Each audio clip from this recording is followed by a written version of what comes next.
आज हमसे जो बातचीत करने वाले हैं आदरणीय डॉक्टर मनमोहन वैद्य जी। आप संघ के प्रचारक हैं, मूलतः नागपुर के ही हैं। राष्ट्रीय स्वयंसेवक संघ के माननीय सह सरकार्यवाह हैं। आपका केंद्र अभी भोपाल है।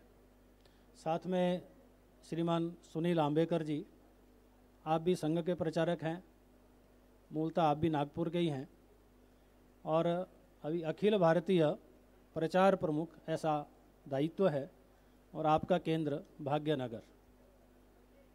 साथ में इस सभागार में उपस्थित श्रीमान आलोक कुमार जी, आप भी प्रचारक हैं, मूलतः मेरठ के हैं और अखिल भारतीय सह प्रचार प्रमुख ऐसा आपका दायित्व है। आपका केंद्र रांची है। मैं माननीय मनमोहन वैद्य जी से निवेदन करता हूं कि प्रतिनिधि सभा के बारे में हम सबके सामने जानकारी रखें।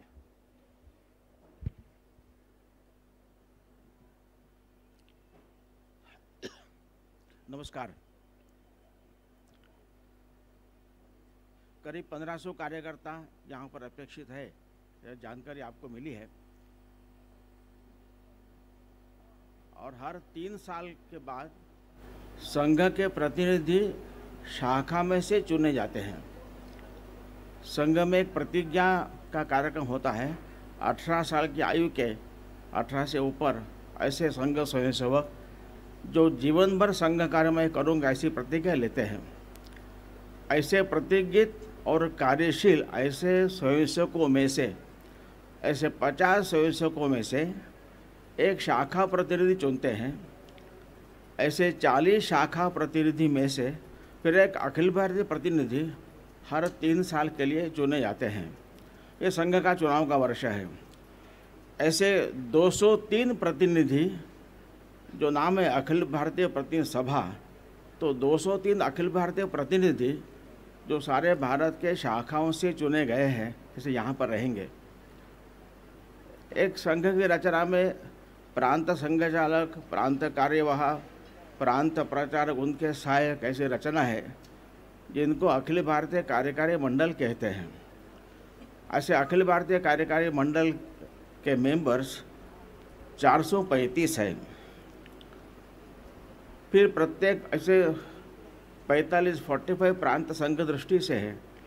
प्रत्येक प्रांत के शारीरिक, बौद्धिक, व्यवस्था, सेवा, संपर्क, प्रचार, प्रचारक ऐसे जो कार्य विभाग है, उनके प्रमुख भी सारे देश यहाँ पर आते हैं। इनकी संख्या करीब 300 है। संघ के स्वयंसेवक समाज जीवन के विविध क्षेत्रों में जो राष्ट्र जागरण का कार्य करते हैं, ऐसे 35 से अधिक संगठन काम करते हैं। तो ऐसे संगठनों के भी कुछ करीब 300 कार्यकर्ता यहाँ अपेक्षित है। ऐसे कुल 1500 की संख्या होती है। वो सारे में जो विविध संगठनों में जो महिलाएं सक्रिय है, प्रमुख स्थान पर वहाँ काम कर रही, ऐसी करीब 44 महिलाएं भी इस बैठक में अपेक्षित है। संघ कार्य की जानकारी तो लगातार संघ कार्य 2017 के बाद लगातार बढ़ रहा है और कोरोना के बाद भी संघ की वृद्धि तुरंत पश्चात फिर चल रही है। संघ की रचना में एक 45 प्रांत होते हैं। प्रांतों के नीचे विभाग है, उसके नीचे जिला है। ऐसे कुल 922 जिला सारे भारत के हैं। तो करीब 99% जिलों में संघ का कार्य है, जिनको हम तहसील या डेवलपमेंट ब्लॉक कहेंगे। ऐसे करीब 6597 6597 खंड है। इसमें भी करीब 90% खंडों तक प्रत्यक्ष संघ की शाखा है। तो संघ कार्य बढ़ रहा है, संघ का विस्तार भी बढ़ रहा है। इसलिए कुछ वर्षों से हमने उसके भी नीचे एक 12-15 गाँवों का समूह उसको मंडल नाम दिया है। ऐसे 58,981 मंडल है। अभी संघ का फोकस सभी मंडलों तक अपना कार्य पहुँचे इस पर है। अभी 47% ऐसे मंडलों में संघ कार्य पहुँचा है। बाकी शेष मंडलों में इस आने वाले 1.5 वर्ष में हम कार्य पहुँचाने का हमारा प्रयत्न रहेगा। दैनिक चलने वाली शाखाएं अभी 73,117 इतनी हैं, 73,177। इन शाखाओं में करीब 60% शाखाएं छात्रों की, विद्यार्थियों की है और कमाने वाले व्यवसायी स्वयंसेवक शाखा करीब 40% है। 40 साल से आयु के जो प्रौढ़ स्वयंसेवक है, ऐसे प्रौढ़ों की शाखाएं 11% है। यानी यूथ संघ कार्य में काफ़ी सक्रिय है, ये इस पर से ध्यान में आता है। शाखाओं की संख्या में भी लास्ट ईयर से करीब 4,466 शाखाएं बढ़ी है। दैनिक शाखा के अलावा एक साप्ताहिक मिलन, सप्ताह में एक बार शाखा चलती है, ऐसे साप्ताहिक मिलन भी करीब 27,717 स्थानों पर साप्ताहिक मिलन चल रहे हैं। इन साप्ताहिक मिलन संख्या में भी लास्ट ईयर से 840 की वृद्धि हुई है। इस प्रकार के संघ कार्य का विस्तार हो रहा है। जहाँ नगर महानगर, वहाँ पर 10,000 का यूनिट, उसको नाम दिया बस्ती। ऐसे करीब नगर और महानगर के नगरों में 44,411 ऐसी कुल बस्तियाँ हैं। इसमें 52% बस्तियों में प्रत्यक्ष संघ की शाखा चलती है।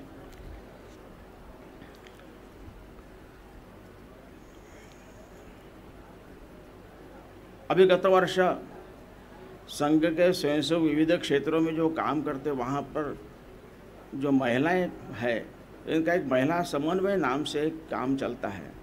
सब एकत्र मिले, महिलाओं का सहभाग बढ़े, उनमें राष्ट्रीय जागृति बढ़े। इस महिला समन्वय की ओर से राष्ट्रीय सेविका समिति की सहायता से संघ की शताब्दी अभी आने वाली है, उस निमित्त विभाक्षा महिला सम्मेलन का आयोजन हुआ। अब तक करीब 44 प्रांतों में 460 सम्मेलन हुए हैं। इसमें करीब 5,61,000 महिलाएं इसमें उपस्थित थी। भारतीय चिंतन में महिलाओं का स्थान क्या है, राष्ट्रीय विषयों पर उनके बारे में जागरण हो, समाज परिवर्तन में महिलाओं का सहभाग बढ़े और सामाजिक क्षेत्र में वो अधिक आगे आकर अपना कार्य कर सके। 4 उद्देश्य को लेकर यहाँ पर मुख्यतः ये सारे सम्मेलन महिलाओं के द्वारा आयोजित हुए और महिलाओं ने इसमें उनको प्रबोधन किया है। अभी राम मंदिर के कारण जो राष्ट्र में जागरण हुआ, हम सब ने 22 जनवरी के दिन का सारा अनुभव किया ही है और अभी भी सारे भारत में घूमते हैं तो भगवी पताके लगी हुई आज भी दिखती है सभी स्थानों पर। तो ये सर्वाधिक व्यापक ऐसा जनसंपर्क हुआ है। जो अयोध्या जी में पूजित जो अक्षताओं का वितरण हुआ, जो आंकड़े आए वो संघ स्वयंसेवक या विविध क्षेत्र के कार्यकर्ताओं के द्वारा हुआ संपर्क है। उसके बियॉन्ड लोगों ने इसमें सहभाग किया है। तो करीब 5,98,778 इतने गांवों में यह संपर्क हुआ है। ये भारत के कुल गांव संख्या का 90% है। करीब 19 करोड़ 38 लाख परिवारों में संपर्क हुआ है और करीब 44,98,000 कार्यकर्ता इसमें सक्रिय हुए हैं। ये हमारी नॉन जानकारी, इसके आगे भी बियॉन्ड हुआ है। और सबसे बड़ा कार्यक्रम जो 22 जनवरी को हुआ, करीब 5,60,000 स्थानों पर करीब 9,85,000 कार्यक्रम हुए। ये मुख्यतः मंदिर केंद्रित कार्यक्रमों की जानकारी है।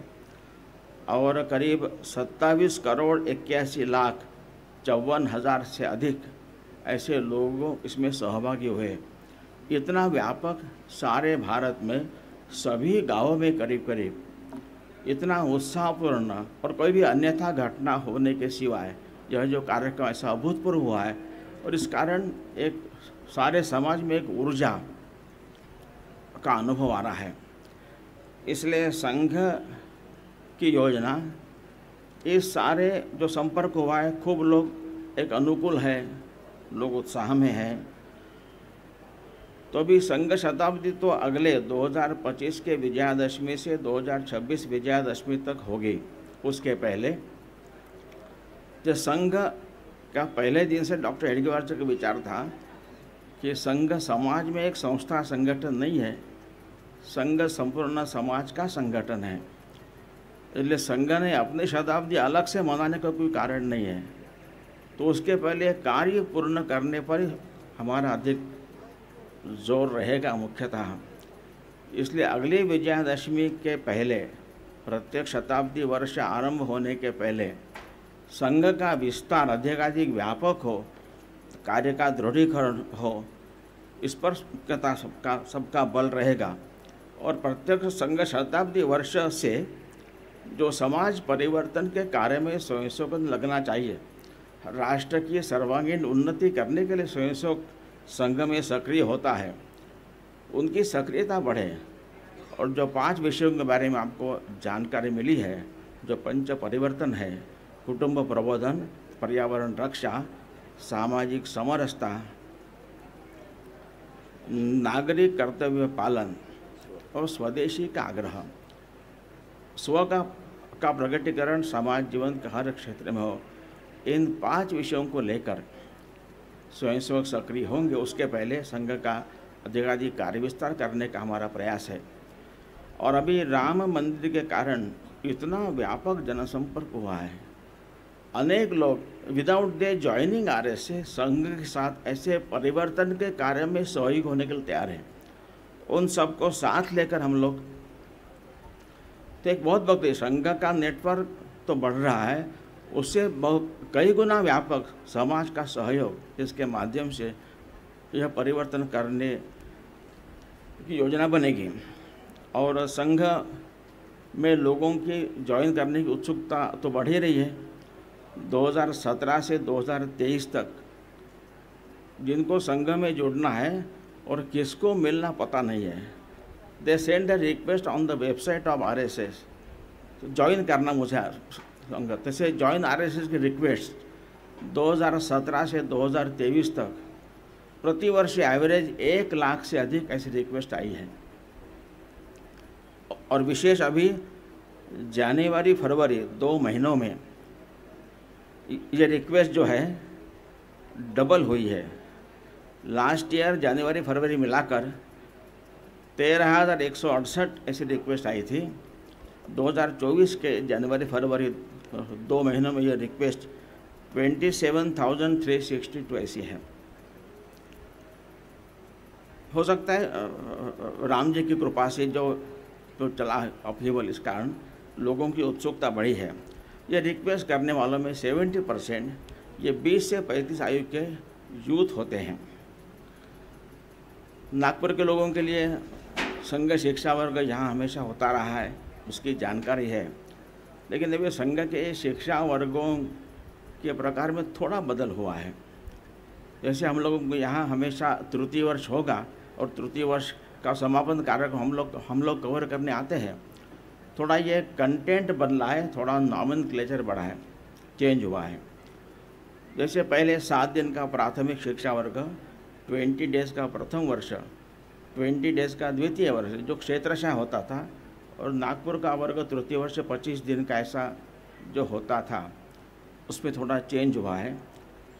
तो अभी 3 दिन का एक प्रारंभिक वर्ग होगा जो एकदम रॉ ऐसे नए लोगों को सीधे इसमें लेंगे। और प्रारंभिक वर्ग करने के बाद ही फिर 7 दिन का प्राथमिक शिक्षा वर्ग होगा। उसके बाद जिसको पहले प्रथम वर्ष कहते थे, उसके बदले अभी तो 15 दिन का संघ शिक्षा वर्ग ऐसा होगा। क्योंकि लोगों की व्यस्तता बढ़ी है, तो 20-21 दिन समय निकालना उनके लिए थोड़ा संभावना कम है। खूब बड़ी मात्रा में यूथ इसमें जुड़ रहा है। ठंड प्रतिवर्ष करीब 15 से 17,000 युवक ये प्रथम वर्ष में सहभागी होते थे, और प्राथमिक शिक्षा वर्ग में करीब 1 लाख यूथ प्रतिवर्ष आते थे। इसलिए अभी इसके आगे संघ शिक्षा वर्ग 15 दिन का होगा। जिसको पहले द्वितीय वर्ष कहते थे, वह जोन वाइज क्षेत्रशाह होगा, 20 दिन का होगा, उसका नाम रहेगा कार्यकर्ता विकास वर्ग 1। और नागपुर का जो वर्ग होगा, जो 13 मई से आरंभ होने वाला है, उसका 6 जून को प्रकट समारंभ होने वाला है, उसका नाम तृतीय वर्ष के बदले कार्यकर्ता विकास वर्ग 2 ऐसा रहेगा। तो ऐसा एक उसके कंटेंट में भी चेंज हुआ है, थोड़ा व्यावहारिक प्रशिक्षण समाज परिवर्तन के दृष्टि से 5 दिन का प्रत्यक्ष फील्ड में शिक्षार्थियों को ले जाकर व्यावहारिक प्रशिक्षण देना, ऐसा थोड़ा चेंजेस करते हुए अभी ये नया पाठ्यक्रम, नया नॉमेनक्लेचर लागू होने का यह पहला वर्ष है। यह जानकारी मैं आपको दी है। और अभी वैसे ये तो प्रेस ब्रीफिंग ही है, एक बैठक के बारे में जानकारी मुझे मुख्यतः देनी थी। बाकी अनेक विषय के बारे में आपके मन में प्रश्न होंगे तो सरकार्यवाह 17 तारीख को यहाँ पर उपलब्ध रहेंगे, वो सारे प्रश्न आप उनके लिए रिजर्व रखिए। बैठक के बारे में कुछ अगर आपके मन में प्रश्न हो तो पूछिएगा। नहीं, समयावधि 25 दिन की है।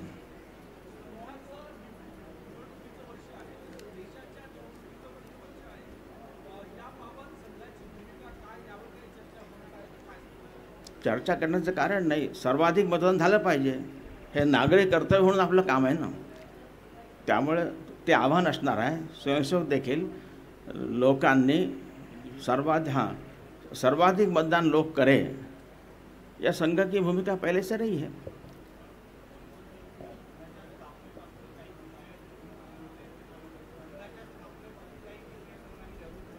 काही स्थापनेपासून काही विषय संघाने धरून ठेवले होते। संघाच्या स्थापनेपासून संघाने काही विषय धरून ठेवले होते, त्याच्यामध्ये राम मंदिर, आर्टिकल 370 आणि सीए, आपण सीए आता लागू झाला आहे। तर पुढच्या शताब्दी महोत्सवाच्या काळात ABPS मध्ये पुढच्या 100 वर्षाचं किंवा 25 वर्षाचं काही प्लॅनिंग होतं आहे का? आपण अखंड भारतची भूमिका आता मनमोहन सरसंघचालकांनी काही ठिकाणी मांडली होती, या संदर्भात काही भूमिका ABPS मध्ये होणार आहे का? या बैठकीत नाही, बाकी यासंबंधी प्रश्न आपण 17ला विचारा त्यांना। सर, कौन से प्रस्ताव आ रहे हैं? सिर्फ राम मंदिर के अलावा और कौन से प्रस्ताव हैं? प्रस्ताव तो केवल एक ही है, राम मंदिर के कारण जो जागरण हुआ है उसको लेकर हम सब ने मिलकर आगे क्या करना उसको लेकर एक प्रस्ताव रहेगा। और देवी अहिल्याबाई होलकर जो एक एग्जाम्पलर ऐसे रूलर थी, एक महिला भी थी, तथाकथित पिछड़े जाति से भी थी, उसका जो राष्ट्रीय दृष्टिकोण था सारे भारत में धार्मिक स्थानों का पुनरुद्धार करना, लोगों की आर्थिक व्यवस्था ठीक करना, अच्छा सुशासन वगैरह, उनके जीवन के बारे में बहुत कम जानकारी लोगों को है। उनको लेकर देश भर में एक जानकारी देने के लिए कार्यक्रम होंगे। तो उस निमित्त सरकारी विभाग का स्टेटमेंट केवल यहाँ पर जारी होगा। एक प्रस्ताव है, एक स्टेटमेंट है। अभी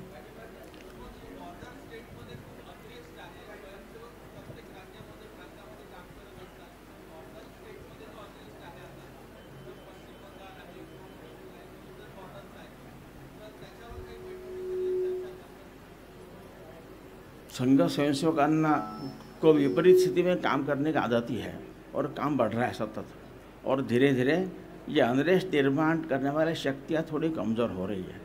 लेकिन यहाँ चर्चा नहीं होगी, लेकिन प्रत्येक प्रांत अपनी जो विशेष काम बताया गया उसमें स्वाभाविक उसका उल्लेख होगा।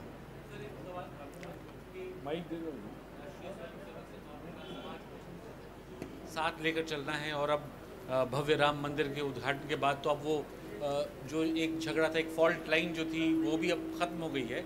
तो अब जो दूसरी कम्युनिटीज़ हैं, जो माइनॉरिटीज़ हैं, वो उनका किस तरह से कैसे रीच आउट करेगा संघ, उनके बीच में कैसे अपने आप के साथ जोड़ेंगे? क्योंकि आपने कहा कि एक सोशल ऑर्गेनाइजेशन सबसे बड़ा ये बड़ा संघ की भूमिका पहले से यह है कि भारत का 140 करोड़ समाज सारा हिंदू ही है, क्योंकि सबके पुरखे हिंदू थे। हमारी संस्कृति एक है और हमारी भारत माता है। और संघ कार्य में, संघ शाखा में जिनको आप माइनॉरिटी कह रहे हैं, ऐसे लोग ऑलरेडी सक्रिय हैं। अब उनके मन में जो संघ के बारे में भय निर्माण किया जाता था, अब वो धीरे धीरे दूर हो रहा है। संघ के अधिक नज़दीक आ रहे हैं, उनका सहभाग बढ़ रहा है। संदेश खाली को लेके भी कोई प्रस्ताव आएगा? प्रस्ताव नहीं आएगा। मनमोहन जी चलिए बस लास्ट क्वेश्चन अभी, क्योंकि बैठक के बारे में ज़्यादा प्रश्न ही नहीं ऐसा मुझे एक देशातल्या एकंदर मनमोहन जी देशातल्या एकंदर आर्थिक सामाजिक स्थितीबद्दल आणि शेतकऱ्यांच्या स्थितीबद्दल यात कुठे चर्चा होऊन राहिलेली आहे का? कारण की एकही प्रस्ताव तुमचे नाही आहे म्हणून विचारतोय। इस बैठक में नहीं होगी, कुठलीच चर्चा होणार नाही आहे देशाच्या एकंदर अंतर्गत सुरक्षा। सभी क्षेत्र में स्वयंसेवक काम कर रहे हैं समाज को साथ लेकर, तो ऑलरेडी वो लोग काम कर ही रहे हैं। रिव्ह्यू मध्ये काही मिळालं का? संगठन आढाव्यात काही मिळत आहे? सरकार्यों को पूछिए आप। चलिए, तो आप सबका धन्यवाद। आपका लास्ट क्वेश्चन।